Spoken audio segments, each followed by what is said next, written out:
ദശകം 8 ശ്ലോകം 3. അസ്മാദൃശാം പുനരഹർമുഖകൃത്യതുല്യാം സൃഷ്ടിം കരോത്യനുദിനം സഭവത്പ്രസാദാത് ബ്രാഹ്മകൽപജനുഷാം ച പരായുഷാം തു സുപ്തപ്രബോധനസമാസ്തി തഥാപി സൃഷ്ടിഃ. പദങ്ങളെ ഒന്ന് പിരിച്ചു നോക്കാം.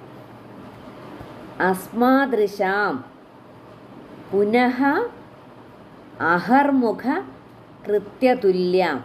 പുനഃ അഹർമുഖ, പുനരഹർമുഖ. അവിടെ വിസർഗവും ആയുണ്ട്. ആ വിസർഗവും ആയും മാറിയിട്ട് രാ വന്നു. പുനരഹർമുഖ കൃത്യതുല്യാം. സൃഷ്ടിം കരോതി അനുദിനം. അതാണ് കരോത്യനുദിനം. സഹ ഭവത് പ്രസാദാത്. സൃഷ്ടിം കരോത്യനുദിനം സഭവത് പ്രസാദാത്.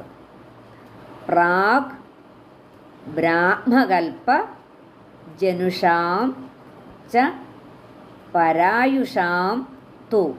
പ്രാഗ് ബ്രാഹ്മകൽപ ജനുഷാം ച പരായുഷാം തു സുപ്ത പ്രബോധന സമാ അസ്തി.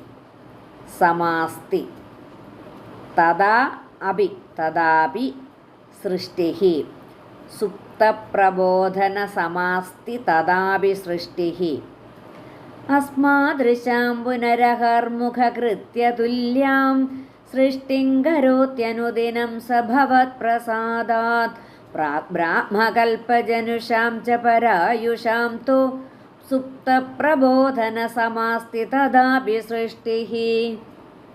ഭവത്പ്രസാദാത്. ആ ബ്രഹ്മാവാകട്ടെ അവിടുത്തെ അനുഗ്രഹത്താൽ. ഭവത്പ്രസാദാത്, അവിടുത്തെ അനുഗ്രഹത്താൽ. അനുദിനം, എല്ലാ ദിവസവും. അസ്മാദൃശ്യാം അഹർമുഖകൃത്യതുല്യാം സൃഷ്ടിം കരോതി.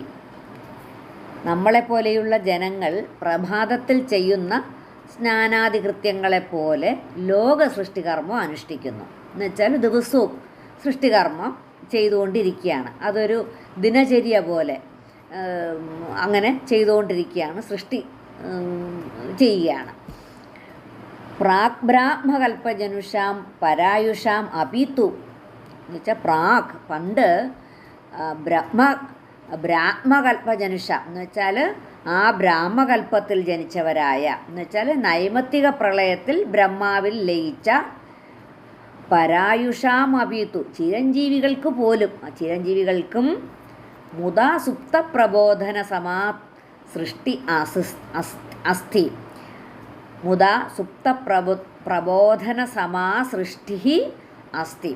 ആ കൽപ്പാരംഭത്തിൽ ഉറങ്ങി ഉണരുന്നതിനോട് തുല്യമായ സൃഷ്ടിക്രിയാവിശേഷമുണ്ട്. എന്നുവെച്ചാൽ ഈ ചിരഞ്ജീവികളെന്ന് പറഞ്ഞാൽ അവർക്ക് മരണമില്ലാത്തവരാണെന്നാണ് പറയുന്നത്. അവർക്ക് പോലും എല്ലാ കാലവും ജീവിച്ചിരിക്കുന്നവർ, അവർക്ക് പോലും ഈ നൈമത്തിക പ്രളയത്തിൽ അവർ ബ്രഹ്മാവിൽ ലയിച്ചു കഴിഞ്ഞു. എന്നിട്ട് കൽപ്പാരംഭത്തിൽ ഉറങ്ങി ഉണർന്നവരെ പോലെ അവർക്ക് ആ സൃഷ്ടിക്രിയാവിശേഷം അവർക്കും ഉണ്ട്. അവർ ഉറങ്ങി എണീറ്റതുപോലെ അവർക്കും ആ അനുഭവങ്ങളെല്ലാം ഉണ്ട്. അപ്പോൾ അത് പറയുന്നതെന്ന് വെച്ചാൽ മാർക്കണ്ഡേയം മുതലായിട്ടുള്ള ചിരഞ്ജീവികൾക്ക് കൽപ്പാദിയിൽ അവർക്കും സൃഷ്ടിയുണ്ട്. അവർ ചിരഞ്ജീവികളാണെങ്കിൽ പോലും അവർക്ക് കൽപ്പാദിയിൽ സൃഷ്ടിയുണ്ട്. അവർക്ക് മുൻകൽപ്പത്തിലെ കാര്യങ്ങളെല്ലാം നല്ല ഓർമ്മയുണ്ട്. അതുകൊണ്ട് തന്നെ അവരുടെ സൃഷ്ടി സുപ്തപ്രബോധന തുല്യമാണ്. എന്ന് വെച്ചാൽ രാവിലെ ഉറക്കം എണീറ്റ് വരുന്ന പോലെയേ അവർക്ക് തോന്നുകയുള്ളൂ. അപ്പോൾ ഇതിൽ പറയുന്നത് എന്താണെന്ന് വെച്ചാൽ നാം ദിവസവും രാവിലെ ദിനകൃത്യങ്ങൾ ആരംഭിക്കാറുള്ളത് പോലെ ബ്രഹ്മാവ് തൻ്റെ ഓരോ ദിവസത്തിൻ്റെയും ആരംഭത്തിൽ ഭഗവത് പ്രസാദം കാരണം സൃഷ്ടികർമ്മത്തെ ഇങ്ങനെ ചെയ്യുന്നു. എന്നാൽ പണ്ട് ബ്രാഹ്മകൽപ്പത്തിൻ്റെ ആദ്യം ജനിച്ചിരുന്നവർക്കും ചിരഞ്ജീവികളായ മാർക്കണ്ഡേയാദികൾക്കും നൈമത്തിക പ്രളയത്തിൻ്റെ അവസാനത്തിലുള്ള സൃഷ്ടി ഉറങ്ങി ഉണർന്നതിന് തുല്യമായിട്ടാണ് തോന്നുന്നത്. എന്നുവെച്ചാൽ അവർക്ക് ഭൂതകാല ബോധത്തോടു കൂടിയുള്ളതാകുന്നു. നമ്മളൊക്കെ രാത്രി ഉറങ്ങി എണീക്കുന്ന പോലെയേ ഉള്ളൂ അവർക്കൊക്കെ. അതാണ് പറയുന്നത്. ഒന്നുകൂടെ ചൊല്ലാം. अस्मादृशां पुनरहर्मुखकृत्यतुल्यां सृष्टिं करोत्यनुदिनं स भवत्प्रसादात् ब्राह्मकल्पजनुषां च परायुषां तु सुप्तप्रबोधनसमास्ति तदापि सृष्टिः